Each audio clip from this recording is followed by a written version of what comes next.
Dando seguimento àquilo que nós nos propomos, gostaríamos nesse momento de falar um pouco sobre a igreja e o culto segundo as Escrituras. Se é importante a família, se o pai e a mãe devem ter um controle bíblico sobre a casa, se a igreja deve ter uma pura doutrina, automaticamente e consequentemente a igreja também deve ter então um culto segundo a Escritura, um culto que honre ao nome de Deus. E para isso nós podemos abrir em 1 Coríntios, primeira carta de Paulo aos Coríntios, no capítulo 10,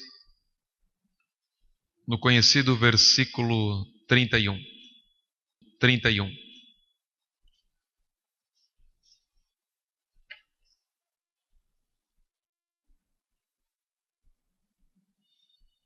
1 Coríntios 10, 31, nós lemos assim na palavra de Deus.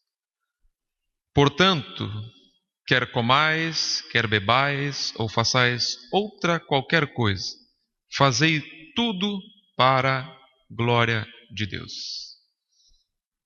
Assim, conjuntamente com 2 Timóteo 3,16, com Deuteronômio 12:32, esse versículo também faz essa forma esse corpo, como os puritanos chamavam, de divindade da Bíblia. Esse é um daqueles versículos que é muito maravilhoso, mas do ponto de vista da responsabilidade humana, muito difícil de ser aplicado. Porque Paulo fala que nós devemos comer e beber para a sua glória. E ele diz, ainda que vocês façam outra coisa qualquer, façam tudo para a glória de Deus. E no primeiro momento nós já reconhecemos que muitas vezes nós não fazemos as coisas para a glória de Deus. Muitas vezes o nosso trabalho na semana não é para a glória de Deus. Na verdade, muitas vezes ele, quando muito, é para agradar somente a homens. E a palavra de Deus nos diz de que nós não devemos obedecer como que a homens. Nós devemos obedecer a homens, mas sabendo que em primeiro lugar estamos obedecendo ao Senhor. E quando a gente lê nessa passagem, quer comais, quer bebais, ou façais qualquer outra coisa, isso necessariamente precisa incluir o culto. Porque o culto também precisa ser para a glória de Deus. E o primeiro ponto que nós notamos então é que tudo na vida de um cristão deve ser para a glória de Deus, e implícito nessa afirmação está de que não deve ser para o próprio deleite do homem. Não deve agradar a carnalidade do homem. E esse é um bom parâmetro para saber se um culto ele é bíblico ou não. Ele agrada às vontades naturais do homem? Ele agrada às vontades pecaminosas do homem? Se agrada, então nós temos um forte indício de que ele não está sendo bíblico.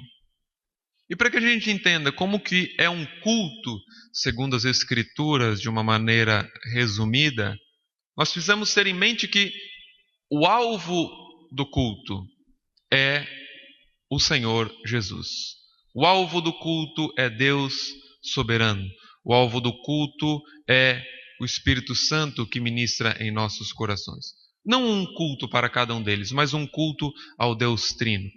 E para que a gente consiga cultuar ao Senhor de maneira de acordo com a sua palavra, nós precisamos entender que uma vez que Ele é o alvo, Ele é quem determina como deve ser louvado e Ele é quem determina como deve ser adorado.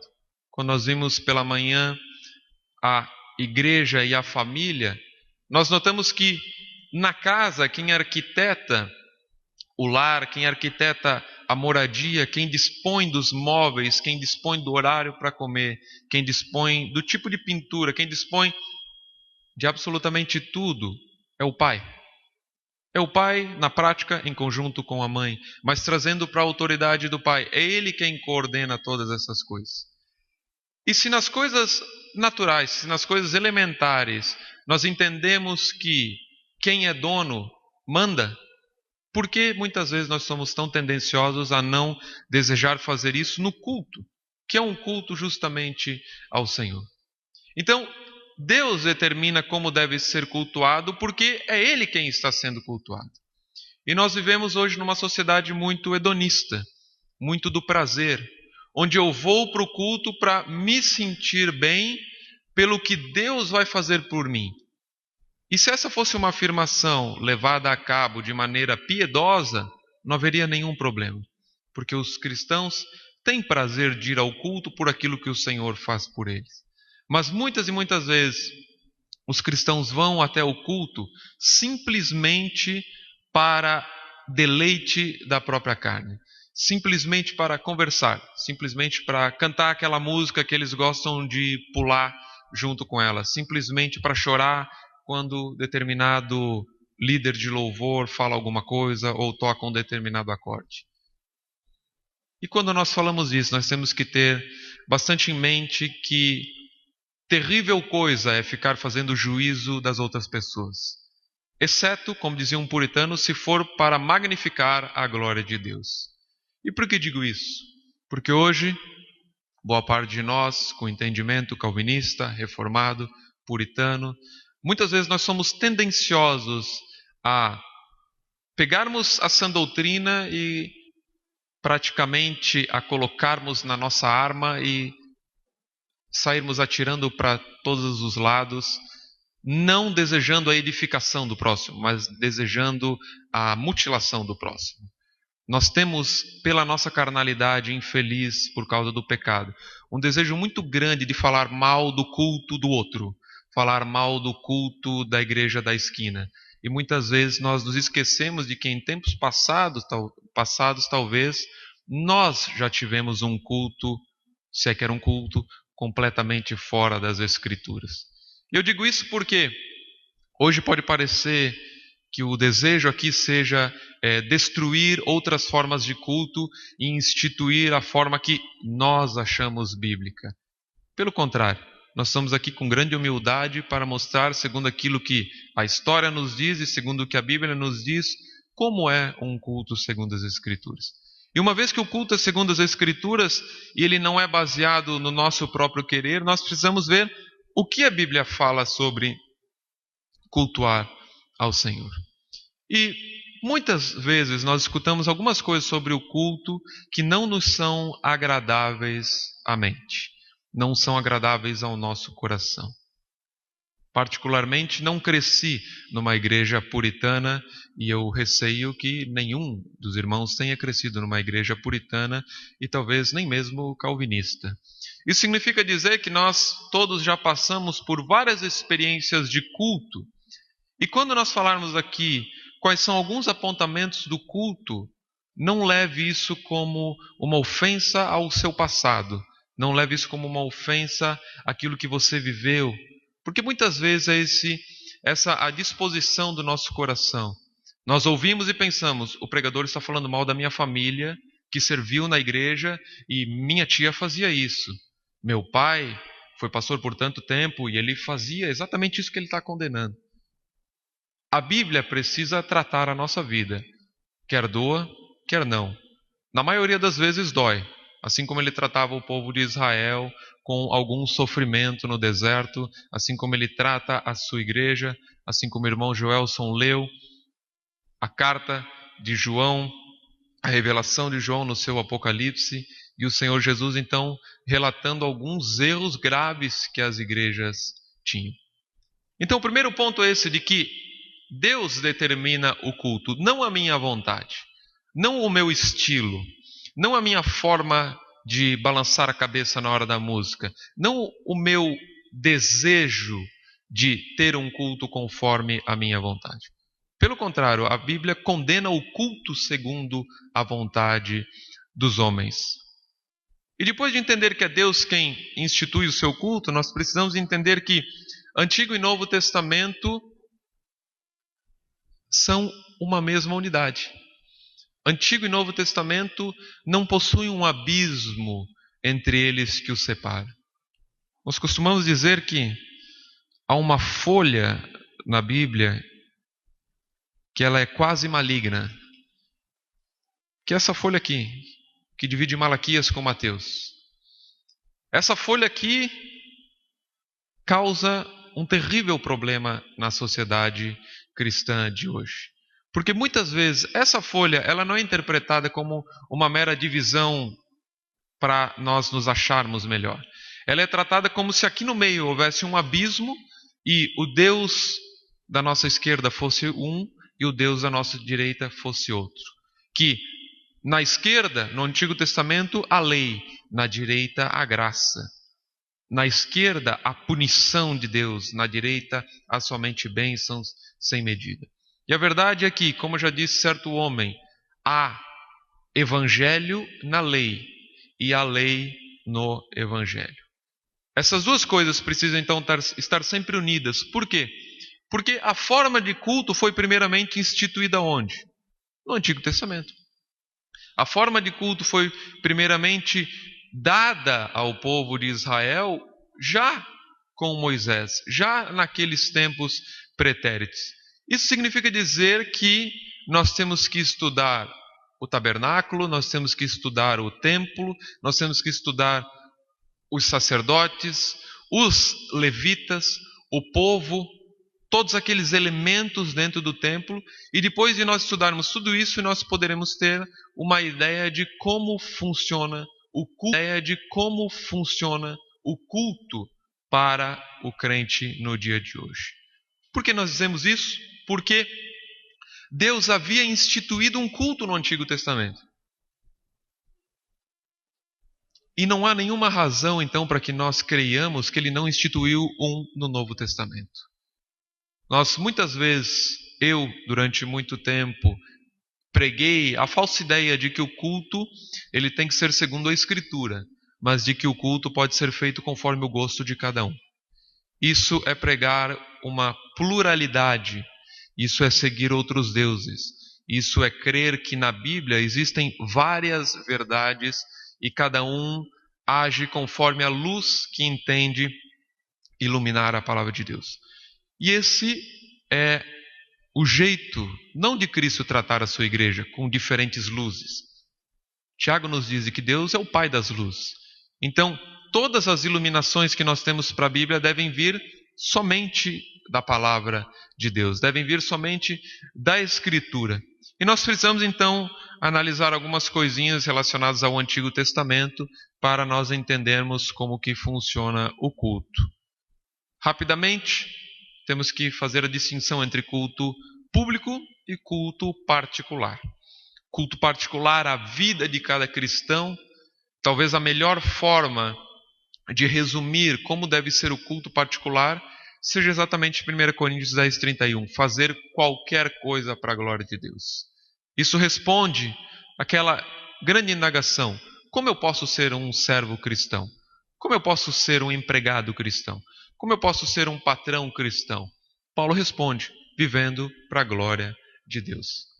No entanto, a mesma aplicação, ainda que ela tenha que ser transposta para o culto público, para a congregação, ela possui algumas peculiaridades. O culto público possui peculiaridades que não dizem respeito exatamente às mesmas coisas do culto particular.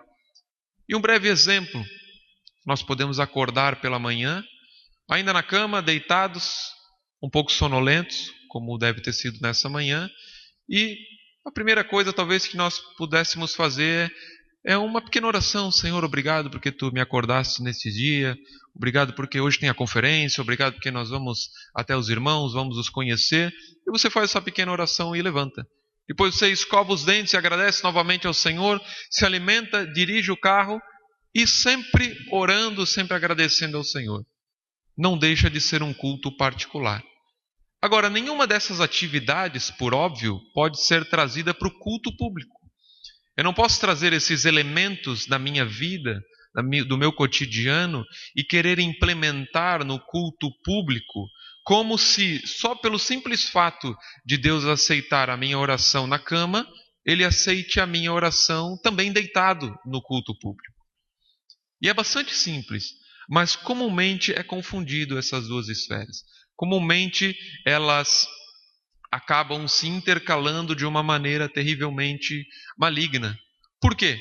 Porque se diz: eu não posso cantar enquanto eu estou em casa, eu não posso criar uma música enquanto eu estou em casa. Se eu posso fazer isso, eu posso fazer isso na igreja também. Então, a Bíblia, ela retrata, uma coisa é o culto particular, a minha vida, outra coisa é o culto público. E nós vemos isso no Senhor administrando as suas leis ao povo, e as leis eram baseadas para o tabernáculo, posteriormente para o templo, e outras leis para a vida civil do povo. No tabernáculo, no templo, não se fazia o que se plantava. Ninguém, por mais santo que pudesse ser, intentava criar um pequeno jardim no meio do templo. Ninguém nunca poderia pensar: eu vou ao redor da Arca da Aliança colocar algumas tulipas vermelhas, algumas tulipas brancas, algumas rosas cheirosas ali, porque em casa eu faço isso para o louvor do Senhor. Assim sendo, nós precisamos então entender que o culto público, ele é distinto do culto particular. E Deus se manifesta no culto público, como o nosso irmão Joelson falou. A igreja, ela é o sustentáculo, ela é a coluna da verdade. E se ela é o sustentáculo da verdade, logo ela precisa ser muito bem fundamentada, ela precisa ser muito bem calcada na Escritura. Caso contrário, virão as pressões e ela vai cair. E nós temos inúmeros relatos de como as igrejas tendem ao declínio por causa de uma pequena brecha, por causa de uma pequena desavença, e essa desavença não foi tratada de acordo com a Escritura. Então, nós vamos tratar um pouco mais sobre o culto público, um pouco mais sobre a esfera pública. Vamos dar algumas pinceladas, mas tentar tratar de dois assuntos mais específicos, que são: por que nós cantamos salmos? Hoje nós estamos cantando salmos. Talvez alguns irmãos pensem: que bonito, mas na minha igreja eu quero ver alguém impor uns salmos. Lá nós não vamos cantar. Então queremos expor de maneira piedosa o porquê cantar os salmos e o porquê nós não temos uma banda aqui atrás também tocando. Embora isso não seja um culto, embora isso não seja uma reunião formal como acontece no dia do Senhor, é uma palestra, e quando os irmãos estão reunidos, também estão reunidos para louvar ao Senhor. Nós queremos então dar um pequeno enfoque nisso. Mas para esse enfoque começar, então a gente precisa entender de que somente a Escritura é a base para a minha vida. Nós precisamos, e o mundo carece, de homens que preguem genuinamente a palavra de Deus. Preguem uma saudável exegese, preguem uma saudável interpretação, não uma exegese. Não retirar do texto o que eu quero que ele diga, mas deixar com que o texto fale por si mesmo. Do outro lado, nós temos, como iniciamos a conferência, o dever dos membros em aplicar a mensagem. E não há nenhuma igreja que não tenha esse mesmo problema. Até mesmo na igreja de santos homens do passado, nem todos prestavam atenção no culto. Nem todos ouviam a palavra de modo piedoso. Isso é uma coisa muito séria, porque nós temos o exemplo de Ezequiel. Ezequiel 33, falando do dever do atalaia. E o dever do atalaia era subir na torre e, se avistasse o inimigo, deveria falar, deveria tocar a trombeta. Se mesmo assim o inimigo invadisse as fortificações, ele estaria livre caso alguém morresse, porque ele fez o seu papel de proclamar a verdade, proclamar que o inimigo se aproximava.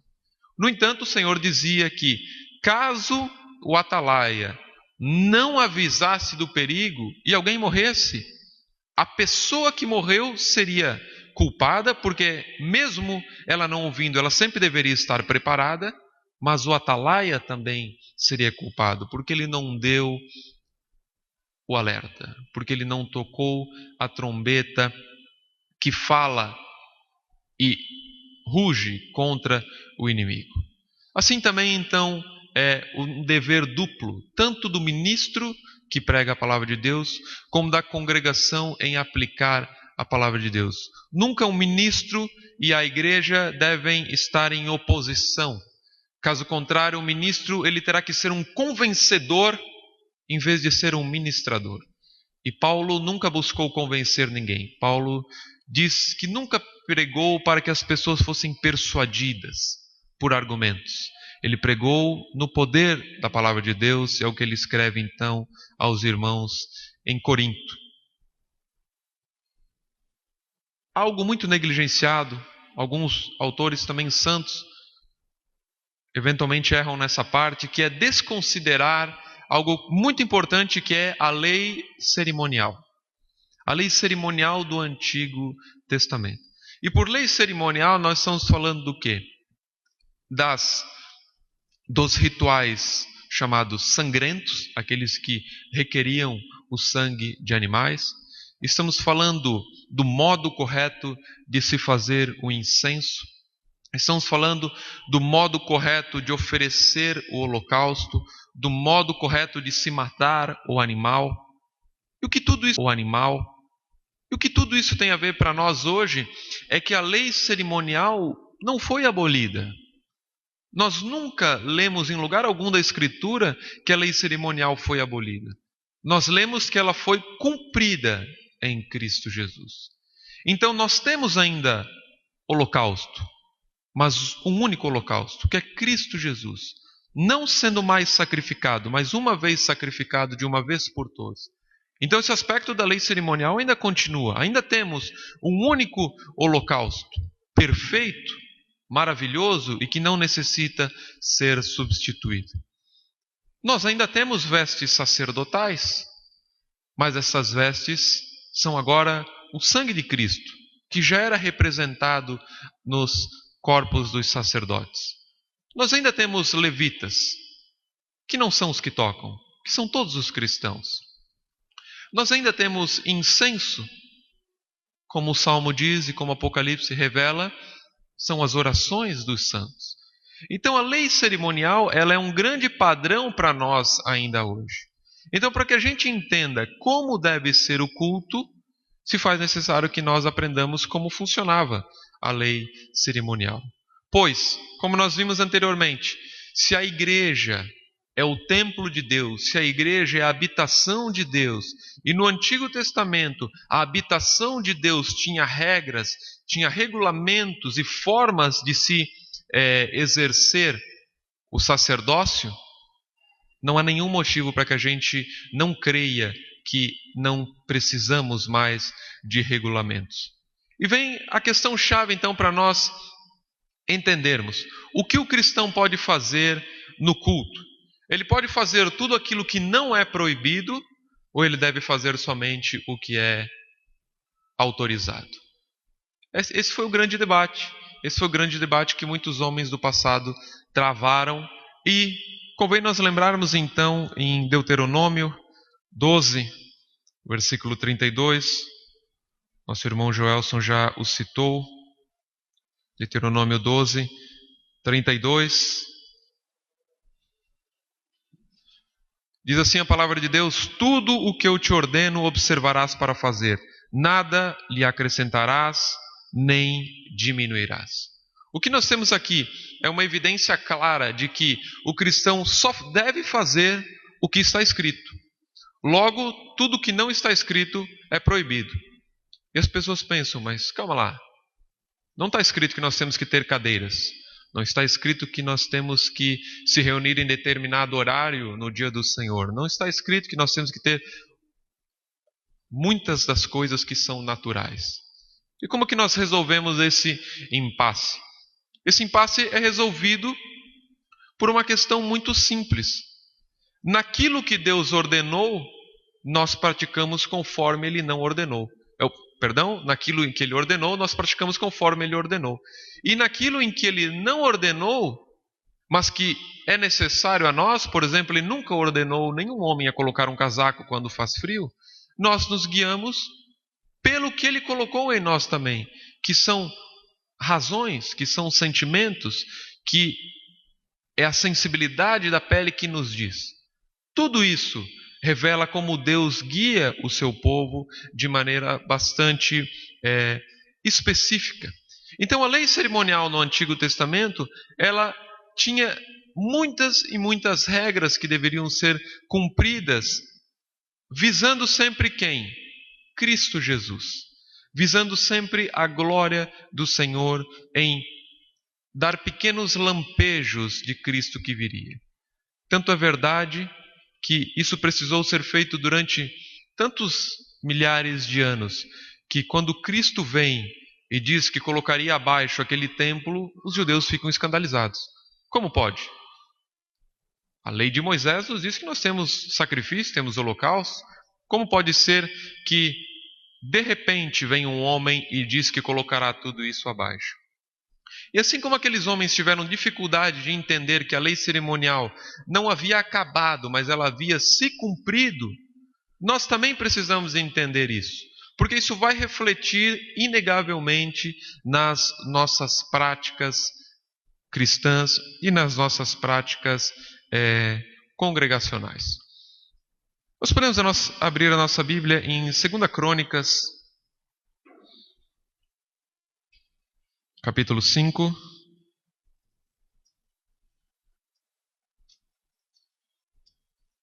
versículos 12 e 13. 2 Crônicas, capítulo 5, versículos 12 e 13. Diz assim a palavra de Deus: E os levitas, que eram cantores, todos eles, de Asaf, de Emã, de Jedutum, de seus filhos e de seus irmãos, vestidos de linho fino, com símbolos, com saltérios e com harpas, estavam em pé para o oriente do altar, e com eles até 120 sacerdotes que tocavam as trombetas. E aconteceu que, quando eles uniformemente tocavam as trombetas e cantavam, para fazerem ouvir uma só voz, bendizendo e louvando ao Senhor, e levantando eles a voz com trombetas, símbolos e outros instrumentos musicais, e louvando ao Senhor, dizendo: porque Ele é bom, porque a sua benignidade dura para sempre. Então a casa se encheu de uma nuvem, a saber, a casa do Senhor. E o versículo até continua dizendo que os sacerdotes não podiam permanecer em pé para ministrar por causa da nuvem, porque a glória do Senhor encheu a casa de Deus. Essa é uma passagem que nos revela quem cantava, quem tocava no Antigo Testamento. Cantava e tocava levita e sacerdote. Somente. Nenhuma pessoa do povo poderia, que não fosse sacerdote, não fosse levita, poderia adentrar no templo do Senhor dizendo: olha, eu creio que o Senhor me deu o dom de cantar e eu gostaria de cantar junto com vocês. Ninguém poderia chegar e dizer: olha, amados levitas e sacerdotes, eu penso que vocês estão um pouco desafinados e Deus me enviou aqui para que eu fosse o regente do coral de vocês. Nenhum deles poderia fazer isso. Caso contrário, muito possivelmente o Senhor os fulminaria no mesmo momento. Isso demonstra como o Senhor tinha zelo pela forma como ele era cultuado. Ele tinha zelo pelas pessoas que ele havia instituído para o cultuar. O povo não tinha acesso a esse tipo de prática. Eles podiam escutar, eles podiam de longe acompanhar. Tudo era mediado pelos sacerdotes, tudo era mediado pelos levitas. Sacerdotes e levitas eram mediados pelo sumo sacerdote. E o povo, não desprezado, mas eles não tinham parte ativa no fazer as coisas dentro do templo. E nós lemos no Novo Testamento de que o sacerdócio é universal, de que o sacerdócio hoje ele compete a todos os cristãos. Isso é uma grande maravilha. Isso é uma grande bênção que o Senhor tem para todos os seus filhos, demonstrando, como diz o livro de Hebreus, que todos os crentes devem entrar com ousadia ao santo. Devem entrar com ousadia pelo sangue de Cristo, que adentrou o Santo dos Santos e de uma vez por todas se interpôs entre o seu povo e Deus.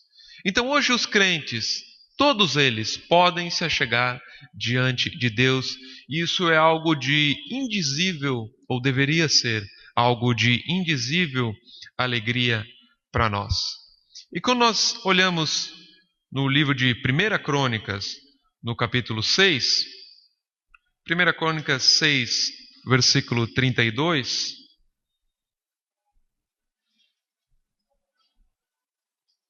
e ministravam diante do tabernáculo da tenda da congregação com cantares, até que Salomão edificou a casa do Senhor em Jerusalém, e estiveram segundo o seu costume no seu ministério.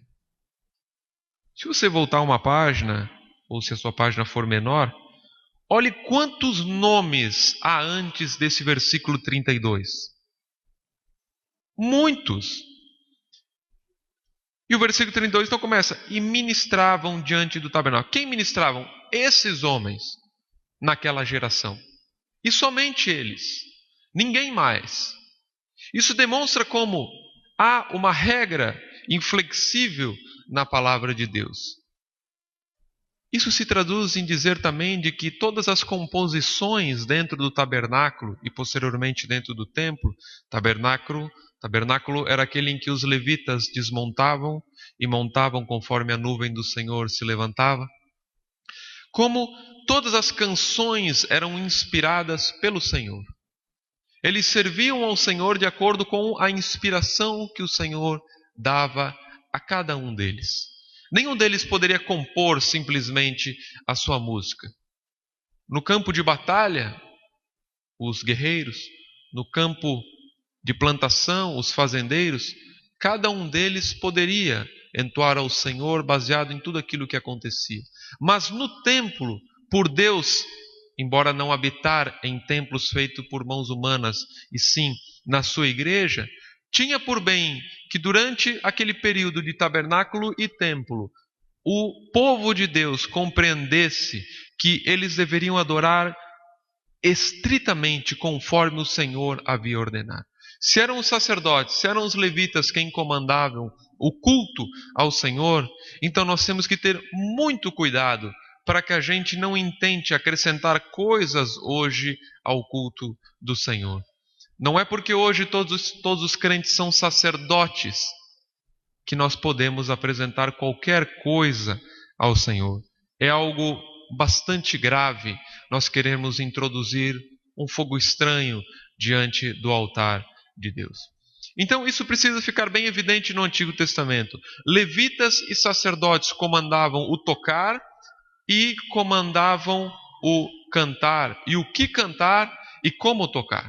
Há diversas passagens do Antigo Testamento que falam quantas vezes tinha que tocar a trombeta, quantas vezes se tinha que oferecer o sacrifício. Haviam determinados toques para determinados momentos, e tudo isso sempre reiteradamente, ano após ano, cada vez que eles iam adorar ao Senhor, nas santas convocações que aconteciam também no dia de sábado, eles precisavam então compreender que o Senhor havia determinado uma ordem muito clara. Então levitas e sacerdotes comandavam o culto. Mas quando nós lemos os Salmos, nós lemos que, por exemplo, Salomão escreveu salmos, Davi escreveram salmos. Eles não eram da ordem dos sacerdotes, nem na ordem dos levitas. Mas isso nos ensina, como disse o pastor Ademir, que eram tipos de Cristo. Eles eram representações pecadoras de Cristo. Não que Cristo fosse um pecador, mas eles eram manifestações do Cristo que haveria de vir. Mas como eles eram pecadores, eles não poderiam ser um eterno representante de Deus ao seu povo, nem poderiam ser um representante do povo para Deus. Mas eles eram tipos de Cristo. E por isso eles também escreveram salmos, por isso que nós temos compilado o livro de Salmos. Mas o que tudo tem a ver conosco no momento em que nós vivemos? Paulo começa a nos clarear alguma coisa em 1 Coríntios 14, versículo 26, quando ele diz assim: Que fareis, pois, irmãos, quando vos ajuntais? Cada um de vós tem salmo, tem doutrina, tem revelação, tem língua, tem interpretação. Faça-se tudo para edificação. Nós aprendemos aqui o que Paulo deixa bem específico, o que Deus deixa bem específico através do apóstolo. Quando a igreja se reunisse, deveria ter algo inspirado no meio dela. Deveria ter algo vindo do próprio Senhor. Por quê? Porque salmo é inspirado. Por quê? Porque doutrina é inspirada por Deus. Porque revelação é inspirada por Deus. Porque as línguas também eram dadas pelo Senhor. A interpretação também. E ele diz, então, faça-se tudo para a edificação. Logo, nós concluímos de que também no Novo Testamento nós devemos fazer somente aquilo que é inspirado pelo Senhor, sendo uma grave violação se nós intentamos oferecer um culto fora dos padrões de Deus. E quando nós falamos então de cantar os salmos, as duas grandes passagens que nos trazem as controvérsias sobre se eu devo ou não cantar os salmos são Efésios 5, versículos 18 e 19, que dizem: E não vos embriagueis com vinho em que há contenda, mas enchei-vos do Espírito, falando entre vós em salmos e hinos e cânticos espirituais, cantando e salmodiando ao Senhor no vosso coração. E também em Gálatas 3, versículo 16, antes de Efésios, Gálatas 3, versículo 16, Colossenses 3,16. Colossenses 3,16, nós lemos: A palavra de Cristo habite em vós abundantemente, em toda sabedoria, ensinando-vos e admoestando-vos uns aos outros com salmos, hinos e cânticos espirituais, cantando ao Senhor com graça em vosso coração. Esses são, em resumo, os dois versículos mais claros no Novo Testamento sobre o que se deve cantar ao Senhor. E a interpretação que todos nós conhecemos ou conhecíamos, depois fomos agraciados com a sã doutrina, é de que se é salmo, se é hino, se é cântico espiritual, logo eu posso cantar os salmos da Escritura, eu posso cantar algum hino de Isaac Watts ou de algum grande outro homem, e eu posso também cantar algum cântico espiritual que alguém da igreja tenha composto, ou que algum outro músico tenha composto. A questão é que muitas vezes a Escritura ela se demonstra a nós falando por sinônimos, a fim de que nós entendamos a gravidade e a intensidade que deve ser interpretada a Escritura. Por exemplo, aqui nós vemos salmos, hinos e cânticos espirituais. Mas quando nós abrimos em Êxodo, capítulo 34, versículo 7,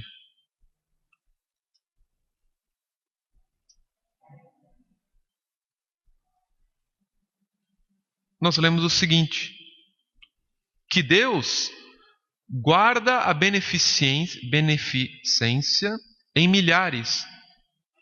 E aqui vem a tríade demonstrando também a intensidade. Que perdoa a iniquidade e a transgressão e o pecado. Eu nunca conheci nenhum pastor, nenhum crente que diga: irmão, nesse momento você cometeu iniquidade. De repente o irmão comete um pecado diferente e ele diz: irmão, isso que você cometeu não é mais iniquidade, isso é pecado. E num outro terceiro momento ele ainda diz: irmãos, isso que você cometeu é transgressão. Nenhum de nós faz isso. Nós usamos iniquidade, transgressão, pecado como sinônimos. Por quê? Porque lá em 1 João 3,4, o apóstolo nos diz de que o pecado é a iniquidade. A King James, a nova versão internacional da Bíblia, traduzem de que o pecado é a transgressão da lei. Logo, iniquidade é a violação da lei. Se a lei é boa, se a lei veio de Deus, então toda vez que eu transgrido a lei, eu também peco. Então essas coisas são sinônimos. E a Bíblia costuma tratar isso muitas vezes. O próprio Jesus se utiliza isso, narrado no Evangelho de Mateus, no seu capítulo 22, versículo 37. Ele diz assim: E Jesus disse-lhes: Amarás o Senhor teu Deus de todo o teu coração, de toda a tua alma e de todo o teu pensamento. Eu creio que nenhum de nós pode dizer: agora eu estou amando o Senhor de toda a minha alma. De repente, agora eu amo Ele de todo o meu pensamento. Agora eu amo Ele de todo o meu coração. Nós não conseguimos dividir esse tipo de coisa, porque elas são unidas, porque elas fazem parte do nosso corpo. A não ser que alguém fuja da Escritura, é impossível determinar quando nós estamos realizando o que o Senhor disse, de amar Ele com todo o teu coração. Porque se fosse uma divisão, logo, toda vez que eu fugisse da divisão, eu deveria ser admoestado por algum irmão. E algum irmão teria que chegar para mim e dizer: meu amado, eu vejo que tu estás adorando ao Senhor, estás amando Ele de todo o teu coração, mas eu percebo que a tua alma não o adora. É algo um pouco estranho, mas é algo que, se nós fôssemos levar a cabo essa distinção, nós teríamos sérios problemas e a Igreja de Deus então ficaria destruída, porque seria uma completa subjetividade apontar quando é coração, quando é alma, quando é entendimento. Então o Senhor, quando Ele leva Paulo a escrever aos irmãos em Éfeso e aos irmãos em Colosso, ele se utiliza de salmos, hinos e cânticos espirituais. E como que nós entendemos isso? Os grandes intérpretes da Bíblia, os grandes conhecedores do grego, os grandes conhecedores do hebraico, nos dizem muito claramente, embora nem todos concordem com todas as coisas, mas dizem muito claramente de que salmos, hinos e cânticos espirituais são títulos dados ao que nós conhecemos como salmos. A minha versão bíblica não tem a Almeida Corrigida Fiel, mas muitas versões bíblicas têm, em cima de cada salmo, logo abaixo, o número do salmo, vem escrito salmo. Num próximo salmo vem escrito cântico. Num outro salmo vem escrito cântico e hino. No outro salmo vem escrito salmo, hino e cântico espiritual. E aquela pequena letrinha não foi da tradução, aquela pequena letrinha constava no manuscrito ao qual eles se utilizaram para traduzir. O que isso significa para nós? Que quando Paulo ordena cantar salmos, hinos e cânticos espirituais, ele ordena cantar o livro de Salmos. Ele ordena cantar aquilo que o Senhor revelou para o seu povo. E surge então a pergunta: por que eu devo cantar os salmos? Talvez nós possamos rebater essa pergunta com outra pergunta dizendo: pode haver algo melhor do que os salmos? Posso cantar algo melhor do que os salmos? Eu faria essa pergunta para qualquer um, e eu de bom grado esperaria alguma resposta. Se alguém um dia disser: irmão, encontrei algo melhor do que os salmos, eu vou dizer: então vamos cantar. Mas como eu sei que nunca ninguém apresentará algo melhor do que os salmos, eu fico bem firme nessa declaração do apóstolo Paulo. E essa declaração do apóstolo Paulo, ela precisa ser muito evidente em nós. Porque em Colossenses 3,16, como nós lemos antes, Paulo diz: habite ricamente em vós a palavra de Deus. Como a palavra de Deus pode habitar ricamente em nós, se não for mediante a sua palavra? Livros de homens são maravilhosos, mas nenhum de nós traz ao púlpito as institutas de Calvino e o pregador diz: irmãos, abram no livro 3, capítulo 23, parágrafo 32º de Calvino. Vamos ler em latim o que Calvino nos diz nesta manhã. Este homem deveria ser severamente exortado e afastado do ministério por um bom tempo, porque ele está adorando o homem. E se nós trazemos então a Escritura para o púlpito, por que nós não trazemos ou não traríamos a Escritura também para o nosso cântico? Porque nós desejaríamos cantar alguma coisa melhor do que os salmos que o Senhor inspirou os seus grandes homens. Só para nós termos uma ideia, 67 salmos na Escritura são chamados de salmos. 34 são chamados de cânticos, 6 são chamados de hino, 13 são chamados de salmo e cântico, 3 salmo e hino, e o Salmo 76 é chamado salmo, hino e cântico espiritual. Então, se você pegar na internet, comprar um livro onde explica essa passagem de Paulo, os intérpretes serão muito fortes em dizer que significam todos os salmos. Mas muitas vezes surge alguma dúvida quando as pessoas se colocam ou são confrontadas com esse ensinamento, e elas pensam assim: bom, mas pode ser que a igreja primitiva cantou outra coisa além dos salmos. E eu vou dizer, é verdade, pode ser. Mas pode ser tanta coisa. Se eu for colocar esse pode ser, ou se eu for colocar um talvez, e eu for me guiar por esse talvez, nós ficaríamos com uma igreja completamente dividida. Se nós fôssemos colocar muitos talvez na Escritura, logo a Escritura seria subjetiva. Ela não seria objetiva como ela é. Ela seria pautada de acordo com o meu coração. Porque eu vou olhar para alguma carta de Paulo e vou dizer, talvez no meio do culto de Paulo alguma criança tenha feito uma apresentação durante o culto. E quem é você para dizer que talvez a criança não fez aquilo? Você vai dizer, não, mas Paulo não ordena ter criancinhas pulando no meio do culto e apresentando, fazendo algum teatro. Aí você vai dizer, mas talvez aconteceu. Então ficaria uma eterna luta, uma eterna discussão que nunca teria fim. Por isso que nós precisamos então nos pautar pelo princípio regulador do culto. Fazemos somente aquilo que é ordenado. E até hoje, os salmodistas exclusivos, eles estão esperando a resposta de alguém que demonstre onde há uma ordenança para se cantar outra coisa além dos salmos. No nível do talvez, do quem sabe, aí poderiam existir várias respostas. Mas no nível de me traga uma ordenança de Deus para eu cantar alguma outra coisa, não existe. Não existe por quê? Porque o Senhor, Ele é zeloso pela sua palavra.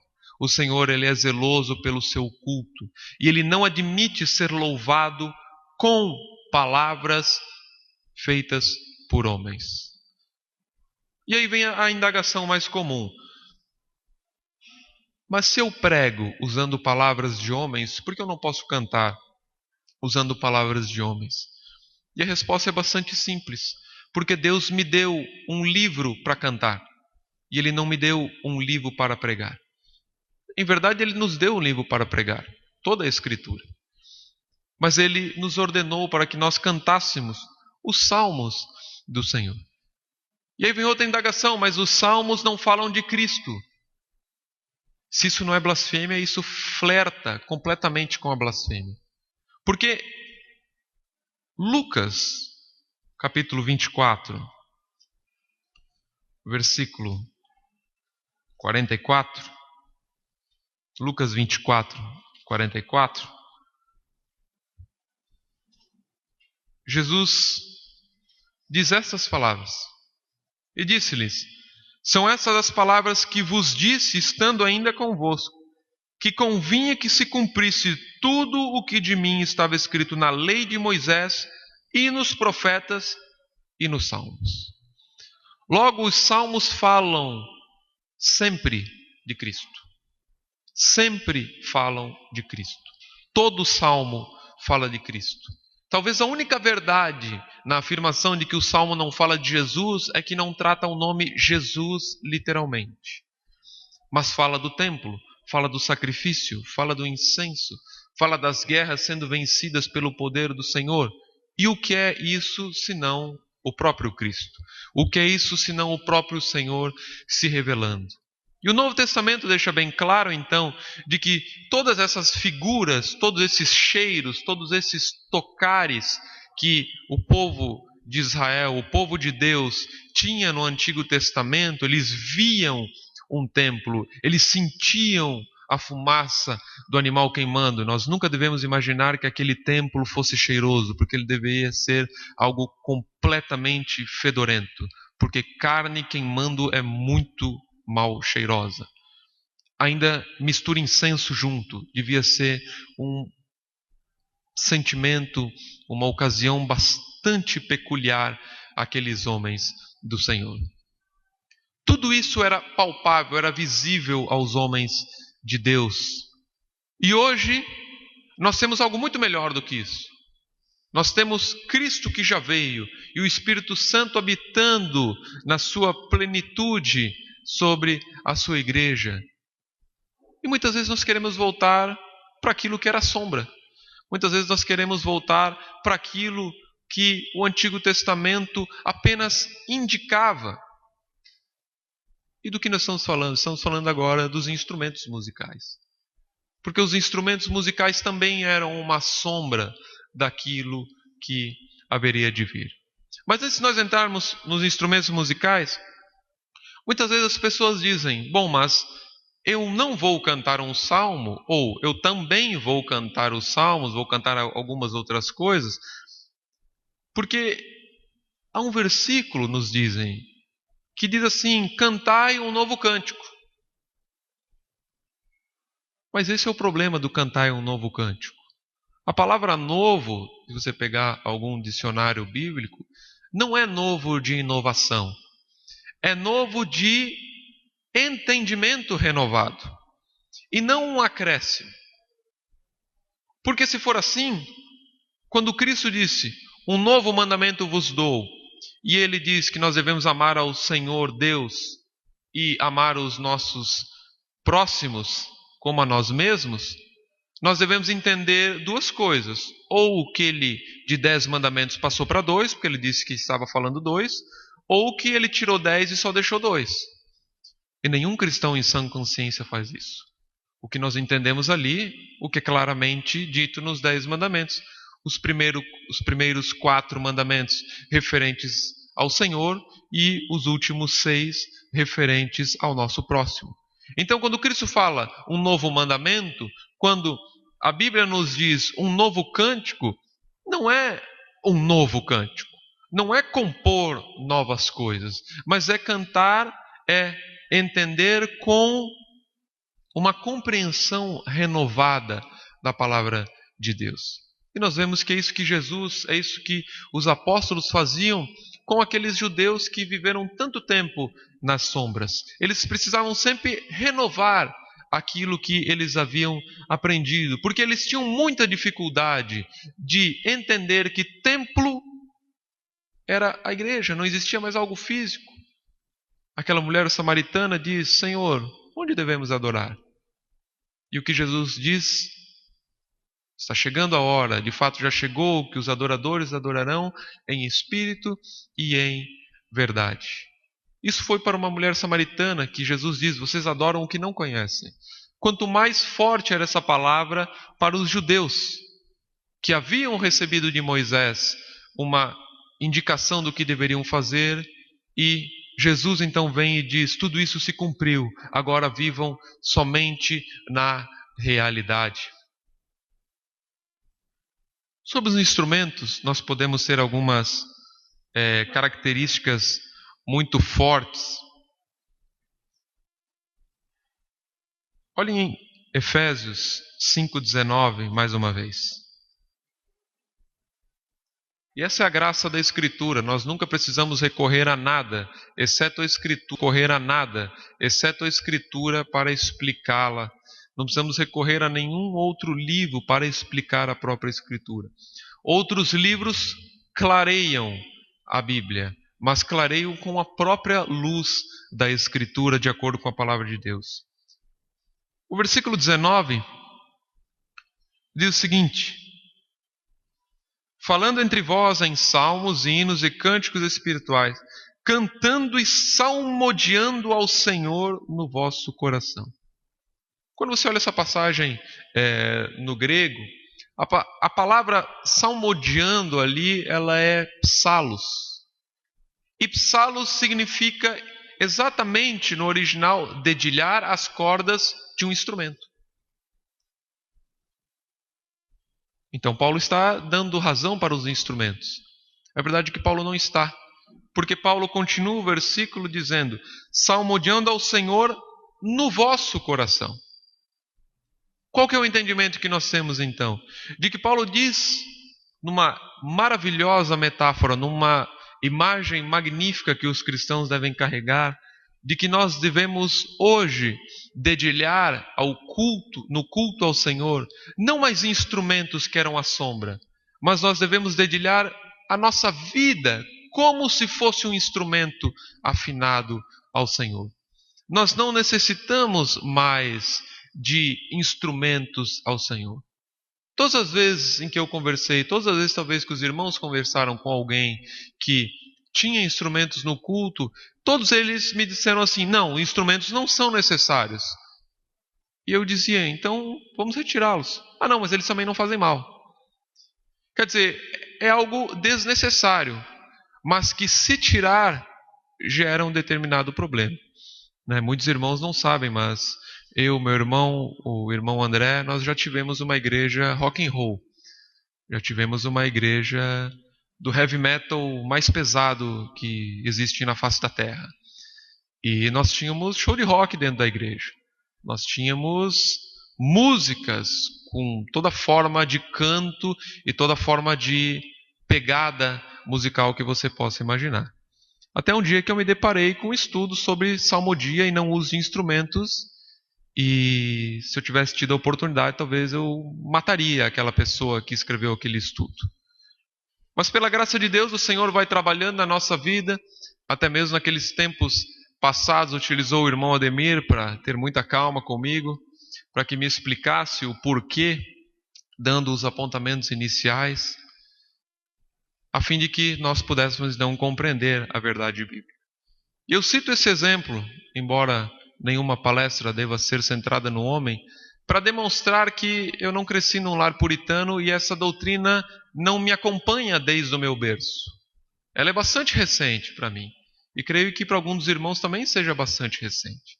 Isso falo também para que os irmãos sejam encorajados a mudar algumas atitudes que talvez estejam tendo, para que olhem para outros irmãos e pensem assim: nossa, ele tinha uma igreja de rock e ele deixou da igreja de rock para cantar salmos sem instrumentos. Senhor, me abençoa assim também. Senhor, se isso é possível, vejo que para ti nada é impossível, porque se até para eliminar uma igreja rock tu és capaz, certamente para eliminar os problemas que eu julgo ser grandes demais, talvez não sejam assim tão grandes. E mesmo que você não seja envolvido em nenhuma outra prática tão extrema como era a nossa, muitas vezes o nosso coração ele é tendencioso a entender a palavra de Deus, mas a dizer: não, isso eu não quero. Mas assim como há uma passagem que nos fala o porquê cantar os salmos, há essa passagem também que nos fala para dedilhar as cordas do nosso coração.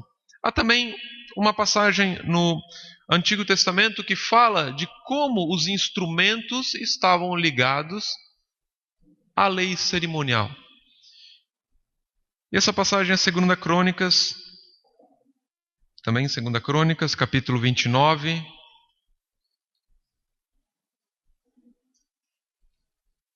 Capítulo 29, versículos 20 até 30. Nós não vamos ler tudo por virtude do tempo, mas preste atenção nos versículos 27 e 28. E Ezequias deu ordem que oferecessem o holocausto sobre o altar.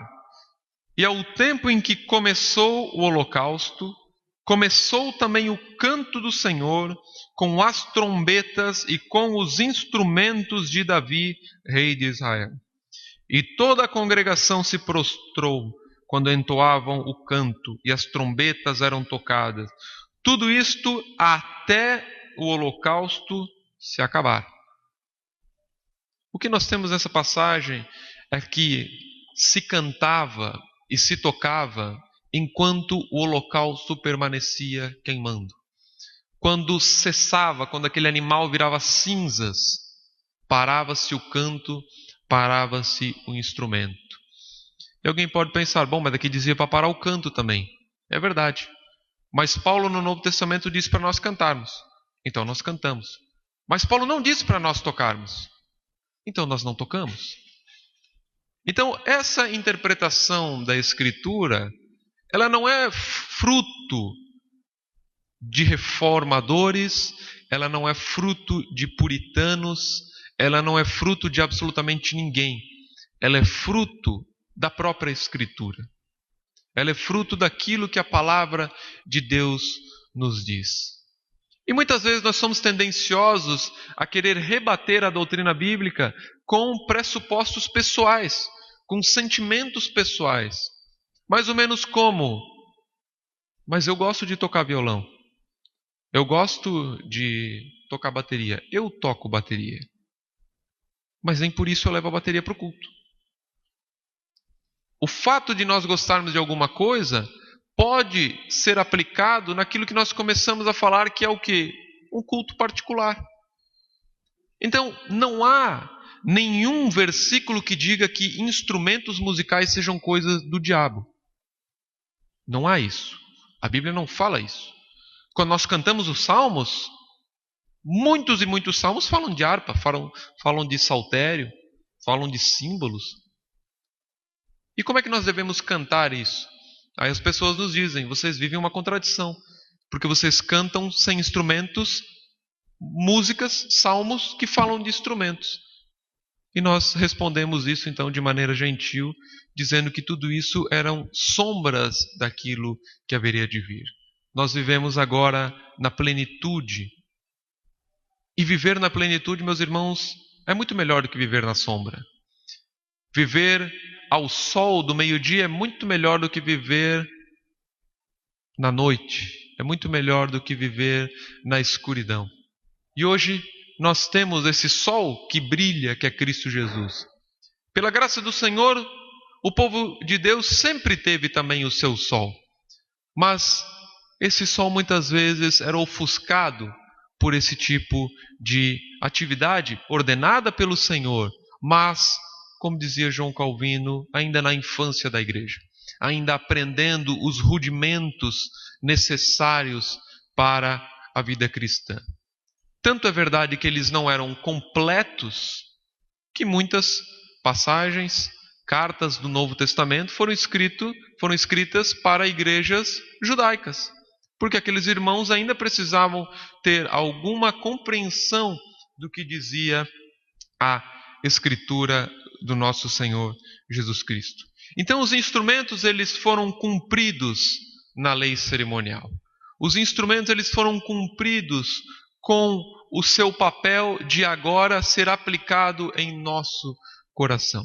E quando nós dizemos isso, jamais estamos querendo dizer que quem tem instrumentos no culto é um ímpio, um fariseu e que certamente vai para o inferno. Não é isso que nós estamos falando. Não estamos dizendo que quem tem instrumentos no culto seja um hipócrita, alguém que desconhece a Cristo e que odeia Cristo e que na verdade é um demônio travestido de ministro. Não é isso.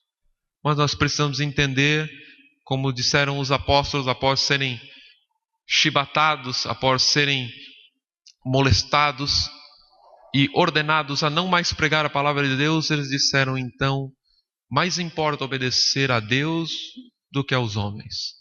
Mais importa nós praticarmos aquilo que a Escritura nos diz do que a tradição dos homens nos diz. Para nós termos só uma ideia de tradição, foi em 1810, segundo pesquisas, que a primeira sinagoga judaica teve um instrumento musical instalado lá dentro. Quer dizer, durante 1810 anos, já sob o Novo Testamento, nenhum instrumento foi colocado dentro de até mesmo uma sinagoga. Quase todos os erros que nós temos hoje são provenientes do pentecostalismo, do neopentecostalismo, e todos eles quase que praticamente advindos do liberalismo. Leia um livro pentecostal e você vai ver que eles se deleitam em dizer que o Espírito Santo estava morto durante 1800 anos e de repente os pentecostais descobriram que o Espírito Santo existia e eles trouxeram o Espírito Santo para a igreja. Isso é algo terrível, porque o Espírito Santo sempre foi ativo na vida da sua igreja. Assim como o Espírito de Deus pairava sobre as águas, quando elas eram ainda uma grande confusão junto com a terra, com toda certeza ele ainda paira sobre a sua igreja, ele ainda paira sobre o mundo, e não há nenhuma razão para que a gente deseje dizer que o Espírito Santo foi descoberto. Talvez durante muito tempo ele foi negligenciado, mas jamais ele esteve oculto da face da igreja de Deus. Então que nós possamos meditar nessas verdades.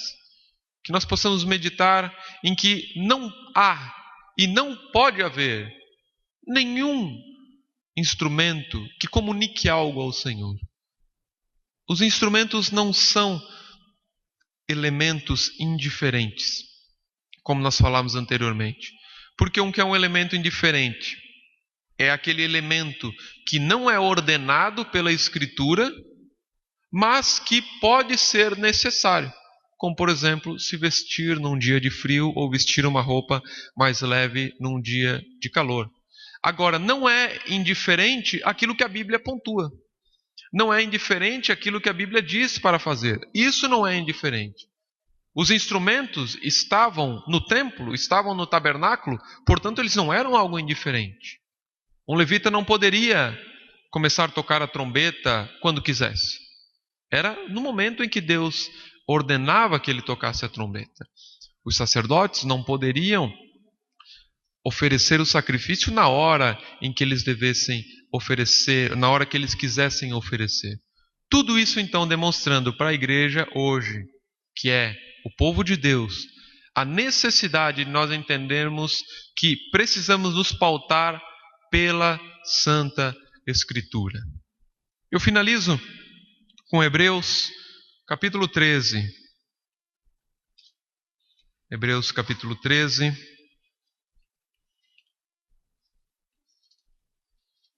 Versículo 15. Hebreus capítulo 13, versículo 15. Portanto, ofereçamos sempre por ele a Deus sacrifício de louvor, isto é, o fruto dos lábios que confessam o seu nome. Esse é o papel dos cristãos, esse é o papel da igreja, esse é o papel de todo o corpo de Cristo. Confessar a Cristo a partir do fruto dos lábios. E nós não podemos crer que o fruto dos nossos lábios é bom, porque Isaías nos diz de que nossas obras são más. Como citado, Gênesis 6,5 diz que viu Deus que o coração do homem era inclinado somente e sempre para o mal. Se for deixar ao encargo do homem cultuar segundo a sua vontade, nós não precisamos ir muito longe para vermos a grande confusão que isso causa. Então, participar, ser comungante de uma igreja que canta os salmos, que canta os instrumentos, que não utiliza instrumentos no seu cântico, não faz daquela igreja uma igreja melhor. Não faz daquela igreja uma igreja mais santa, mas faz daquela igreja uma igreja mais semelhante a Cristo Jesus. Não cabe a nenhum de nós olhar para o cisto no olho do irmão. Cabe então, primeiramente, olharmos aquilo que nós temos feito de errado. E o cântico, sem instrumentos, ele é algo maravilhosamente bem-vindo. Nós poderíamos falar mais muitas horas, citando até mesmo a história da igreja, demonstrando como desde antes de Atanásio, a igreja já tinha por bem cantar somente os salmos. Somente os salmos por quê? Porque são a revelação de Deus. Porque são aquilo que Deus intentou para o homem cantar.